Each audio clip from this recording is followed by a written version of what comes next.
Unang Juan Kapitulo 1. Magandang balita Biblia. Ang salitang nagbibigay buhay. Sumusulat kami sa inyo tungkol sa kanya na sa simula pa'y siya na, ang salitang nagbibigay buhay. Siya ay aming narinig at nakita, napagmasdan at nahawakan. Nahayag ang buhay na ito, nakita namin siya, at pinapatutuhanan namin at ipinapangaral sa inyo ang buhay na walang hanggan na kasama ng Ama, at nahayag sa amin. Ipinapahayag nga namin sa inyo ang aming nakita't narinig upang makasama kayo sa aming pakikiisa sa Ama at sa kanyang anak na si Jesu Kristo. Isinusulat namin ito upang malubos ang aming kagalakan. Mamuhay ayon sa liwanag. Ito ang aming narinig sa kanyang anak at ipinapahayag naman namin sa inyo, ang Diyos ay liwanag at walang anumang kadiliman sa kanya. Kung sinasabi nating tayo'y may pakikiisa sa kanya ngunit namumuhay naman tayo sa kadiliman, nagsisinungaling tayo at hindi namumuhay ayon sa katotohanan. Ngunit kung namumuhay tayo sa liwanag, gaya niya na nasa liwanag, tayo'y nagkakaisa at ang lahat ng ating kasalanan ay nililinis ng dugo ni Jesus na kanyang anak. Kung sinasabi nating tayo'y walang kasalanan, dinadaya natin ang ating sarili at wala sa atin ang katotohanan. Subalit kung ipinapahayag natin ang ating mga kasalanan, patatawarin tayo ng Diyos sa mga ito, at lilinisin tayo sa lahat ng ating kasalanan, sapagkat siya'y tapat at matuwid. Kung sinasabi nating hindi tayo nagkasala, ginagawa nating sinungaling ang Diyos, at wala sa atin ang kanyang salita. Unang Juan Kapitulo 2. Si Kristo ang ating tagapagtanggol. Mga anak, isinusulat ko ito sa inyo upang huwag kayong magkasala. Ngunit kung magkasala ang sinuman, may tagapagtanggol tayo sa Ama, si Jesu Kristo, ang matuwid. Si Kristo ang handog sa ikapagpapatawad ng mga kasalanan, hindi lamang ang ating mga kasalanan, kundi maging ang kasalanan ng lahat ng tao. Nakakatiyak tayong nakikilala natin ang Diyos kung sinusunod natin ang kanyang mga utos. Ang nagsasabing, nakikilala ko siya, ngunit hindi naman sumusunod sa kanyang mga utos ay sinungaling, at wala sa kanya ang katotohanan. Ngunit ang tumutupad sa salita ng Diyos ay umiibig ng wagas sa Diyos. Sa ganito, nalalaman natin na tayo'y talagang nasa kanya. Sino mang nagsasabing nananatili siya sa Diyos ay dapat mamuhay tulad ng pamumuhay ni Jesu Kristo. Ang bagong utos. Mga minamahal, hindi isang bagong utos ang isinusulat ko sa inyo, kundi ang dating utos na nasa inyo sa simula pa. Ito'y ang mensaheng narinig na ninyo. Ngunit, maituturing na isang bagong utos ang isinusulat ko sa inyo, sapagkat napapawi na ang kadiliman at lumiliwanag na ang tunay na ilaw. Ang katotohanan nito'y nasaksihan sa buhay ni Kristo at nakikita rin naman sa atin. Ang nagsasabing siya'y nasa liwanag ngunit napupuot sa kanyang kapatid ay nasa kadiliman pa. Ang umiibig sa kanyang kapatid ay nananatili sa liwanag, at hindi siya magiging sanhi ng pagkakasala ng iba. Ngunit ang napupuot sa kanyang kapatid ay nasa kadiliman pa. Lumalakad siya sa kadiliman at hindi niya nalalaman ang kanyang pupuntahan, sapagkat binulag siya ng kadiliman. Sumusulat ako sa inyo, mga anak, sapagkat pinatawad na ang inyong mga kasalanan alang-alang sa kanyang pangalan. Sumusulat ako sa inyo, mga ama, sapagkat kilala ninyo siya, na sa simula pa'y siya na. Sumusulat ako sa inyo, mga kabataan, sapagkat napagtagumpayan na ninyo ang masama. Sumusulat ako sa inyo, mga anak, sapagkat kilala ninyo ang Ama. Sumusulat ako sa inyo, mga ama, sapagkat kilala ninyo siya, na sa simula pa'y siya na. Sumusulat ako sa inyo, mga kabataan, sapagkat malalakas kayo, nananatili sa inyo ang salita ng Diyos, at napagtagumpayan na ninyo ang masama. Huwag ninyong ibigin ang sanlibutan o ang mga bagay na nasa sanlibutan. Ang umiibig sa sanlibutan ay hindi umiibig sa Ama. Ang lahat ng nasa sanlibutan, ang pagnanasa ng laman, ang pagnanasa ng mga mata, at ang pagmamalaki sa buhay na ito ay hindi nagmumula sa Ama kundi sa sanlibutan. Mawawala ang sanlibutan at ang lahat ng mga bagay na pinagnanasaan ng mga tao, ngunit ang mga sumusunod sa kalooban ng Diyos ay mabubuhay magpakailanman. Ang kaaway ni Kristo. Mga anak, ito na ang huling panahon. Tulad ng inyong narinig, darating ang kaaway ni Kristo.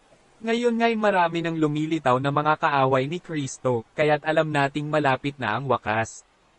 Kahit na sila'y mga dati nating kasamahan, ang mga taong iyon ay hindi natin tunay na kasama. Sapagkat kung sila'y tunay na atin, nanatili sana silang kasama natin. Ngunit umalis sila upang maging maliwanag na silang lahat ay hindi tunay na kasama natin. Ngunit ipinagkaloob na sa inyo ang Espiritu Santo, at dahil dito, alam na ninyo ang buong katotohanan. Sumusulat ako sa inyo, hindi dahil sa hindi ninyo alam ang katotohanan, kundi dahil alam na ninyo ito, at alam din ninyong walang kasinungalingang nagmumula sa katotohanan. Sino nga ba ang sinungaling? Hindi ba't siya na nagsasabing si Jesus ay hindi ang Kristo? Ang mga nagsasabi nito ay kaaway ni Kristo, hindi nila pinaniniwalaan ang Ama at ang Anak. Ang hindi kumikilala sa Anak ay hindi rin kumikilala sa Ama. Ang kumikilala sa Anak ay kumikilala rin sa Ama. Pakaingatan ninyo sa inyong puso ang narinig ninyo sa simula pa. Kung gagawin ninyo ito, mananatili kayo sa Anak at sa Ama. At ito naman ang ipinangako sa atin ni Kristo, ang buhay na walang hanggan. Isinusulat ko sa inyo ito upang bigyan kayo ng babala laban sa mga taong nagnanais na iligaw kayo. Gayunpaman, ang Espiritu'y ipinagkaloob na ni Kristo sa inyo. At habang ang Espiritu'y nananatili sa inyo, hindi ninyo kakailanganing turuan pa kayo ng iba. Ang Espiritu ang nagtuturo sa inyo tungkol sa lahat ng bagay. Lahat ng itinuturo niya ay totoo, at walang bahid ng kasinungalingan. At tulad ng itinuro ng Espiritu, manatili kayo kay Kristo. Kaya nga, mga anak, manatili kayo sa Kanya upang maging panatag ang ating loob sa muling pagparito niya, at nang hindi tayo mahiya sa Kanya sa araw na iyon. Kung alam ninyong si Kristo'y masunurin sa kalooban ng Diyos, dapat din ninyong malaman na ang bawat sumusunod sa kalooban ng Diyos ay anak ng Diyos. Unang Juan Kapitulo 3, ang mga anak ng Diyos. Tingnan ninyo kung gaano kalaki ang pag-ibig sa atin ng Ama. Tinatawag tayong mga anak ng Diyos, at iyon nga ang totoo. Ang dahilan kung bakit hindi tayo nakikilala ng mga makasanlibutan ay hindi nila kinikilala ang Diyos.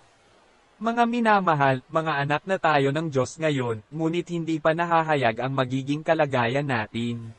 Ngunit alam nating sa pagdating ni Kristo, tayo'y magiging katulad niya, sapagkat makikita natin kung sino talaga siya. Kaya't ang sino mang may ganitong pag-asa kay Kristo ay nagsisikap na maging malinis tulad niyang malinis. Ang bawat nagkakasala ay lumalabag sa kautusan ng Diyos sapagkat ang kasalanan ay paglabag sa kautusan. Nalalaman ninyong naparito si Kristo upang pawiin ang ating mga kasalanan, at siya'y walang kasalanan. Ang nananatili sa Kanya ay hindi nagpapatuloy sa pagkakasala.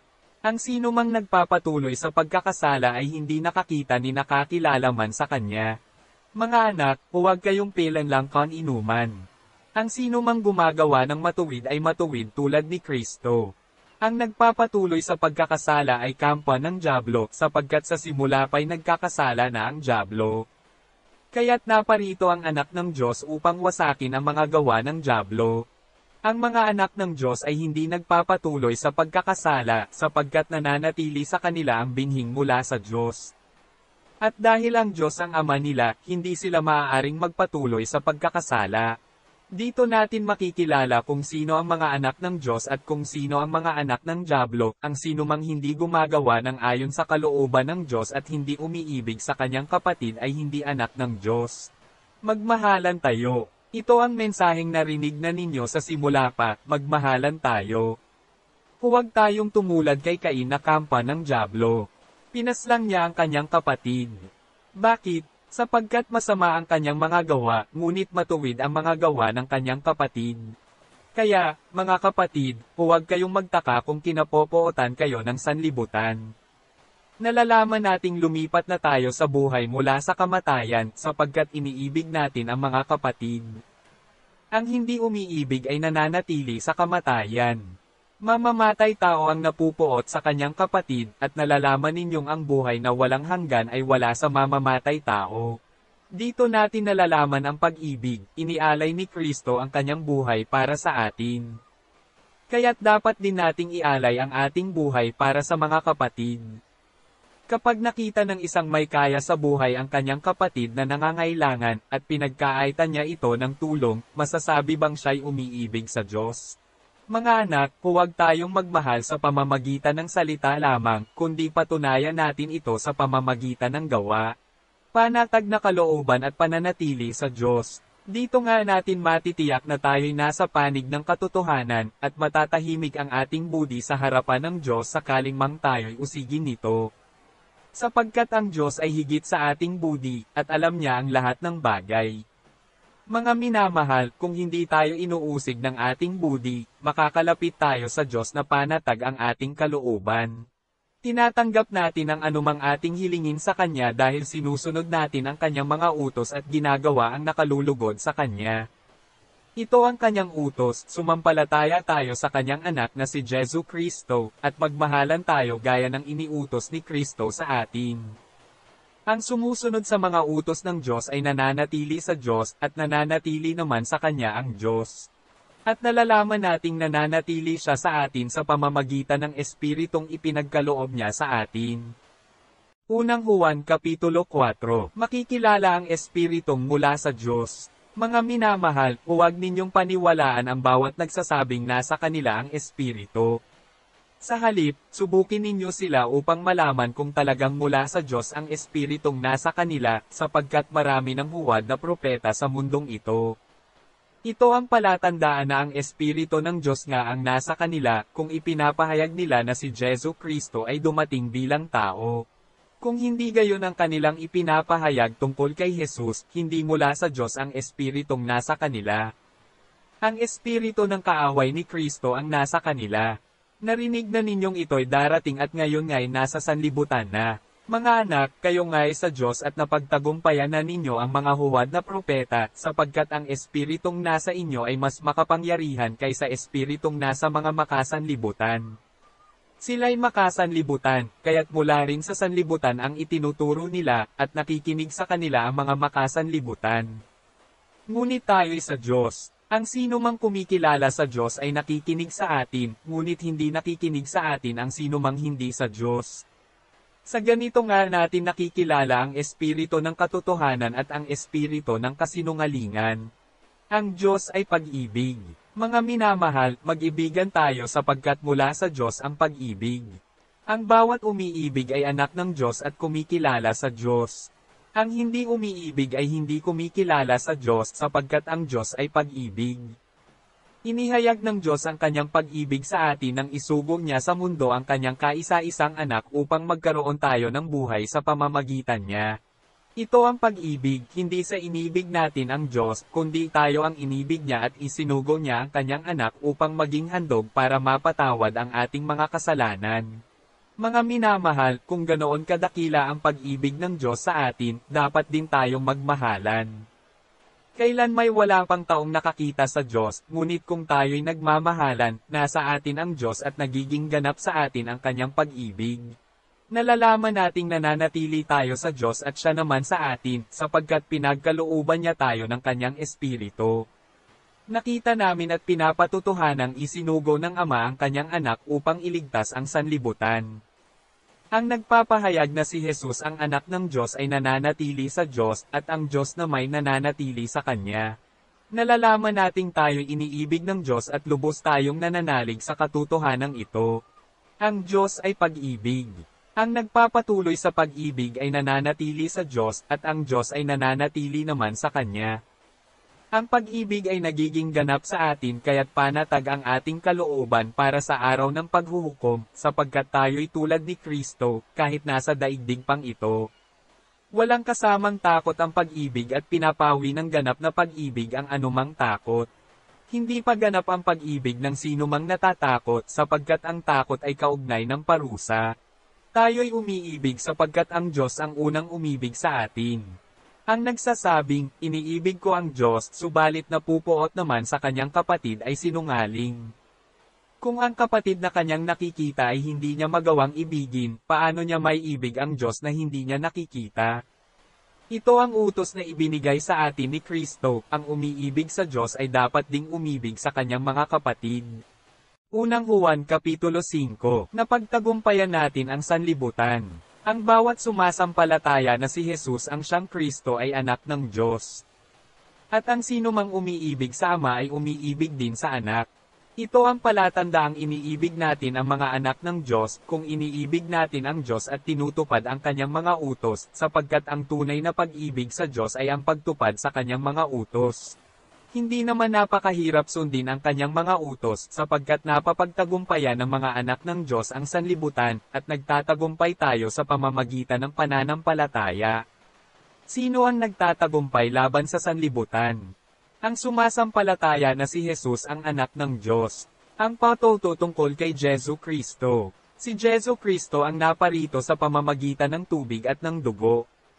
Hindi sa pamamagitan ng tubig lamang kundi sa pamamagitan ng tubig at dugo. Ang Espiritu ang nagpapatotoo tungkol dito, sapagkat ang Espiritu ay katotohanan. Tatlo ang nagpapatotoo, sa langit, ang Ama, ang Salita, at ang Espiritu Santo, at ang tatlong ito'y iisa. At mayroong tatlong nagpapatotoo sa lupa, ang Espiritu, ang tubig, at ang dugo, at ang tatlong ito ay nagkakaisa. Kung pinaniniwalaan natin ang patotoo ng mga tao, higit nating dapat paniwalaan ang patotoo ng Diyos, at ito ang patotoo ng Diyos tungkol sa kanyang anak. Ang sumasampalataya sa anak ng Diyos ay nagtataglay ng patotoong ito sa kanilang puso. Ang sino mang hindi sumampalataya sa Diyos ay ginagawang sinungaling ang Diyos, sapagkat hindi siya naniwala sa patotoo ng Diyos tungkol sa kanyang anak. At ito ang patotoo, ipinagkaloob sa atin ng Diyos ang buhay na walang hanggan at ito'y makakamtan natin sa pamamagitan ng kanyang anak. Kung ang anak ng Diyos ay nasa isang tao, mayroon siyang buhay na walang hanggan, ngunit kung wala sa kanya ang anak ng Diyos ay wala siyang buhay na walang hanggan. Ang buhay na walang hanggan. Isinusulat ko ito sa inyo upang malaman ninyo na kayong sumasampalataya sa anak ng Diyos ay may buhay na walang hanggan. May lakas loob tayong lumapit sa Kanya dahil alam nating ibibigay Niya ang anumang hingi natin kung ito'y naaayon sa Kanyang kalooban. At dahil alam nating pinapakinggan nga Niya tayo, alam din nating ibinibigay Niya ang bawat hinihiling natin sa Kanya. Kung makita ninyo man na ang kanyang kapatid ay gumagawa ng kasalanang hindi haantong sa kamatayan, ipanalangin niya ang kapatid na iyon sa Diyos na magbibigay sa taong iyon ng bagong buhay. Ito'y para sa mga kapatid na ang kasalanan ay hindi humahantong sa kamatayan. May kasalanang haantong sa kamatayan, at hindi ko sinasabing ay dalangin ninyo ang sinumang gumagawa nito. Ang lahat ng gawaing di matuwid ay kasalanan, ngunit may kasalanang hindi haantong sa kamatayan. Alam nating ang mga anak ng Diyos ay hindi nagpapatuloy sa pagkakasala, sapagkat iniingatan sila ng anak ng Diyos, at hindi sila maaaring galawin ng dyablo. Alam nating tayo'y sa Diyos, kahit na ang buong sanlibutan ay nasa kapangyarihan ng dyablo. At nalalaman nating naparito na ang anak ng Diyos at binigyan niya tayo ng pangunawa upang makilala natin ang tunay na Diyos, at tayo'y nasa tunay na Diyos sa kanyang anak na si Jesu Kristo. Siya ang tunay na Diyos at buhay na walang hanggan. Mga anak, lumayo kayo sa mga Diyos-Diyosan.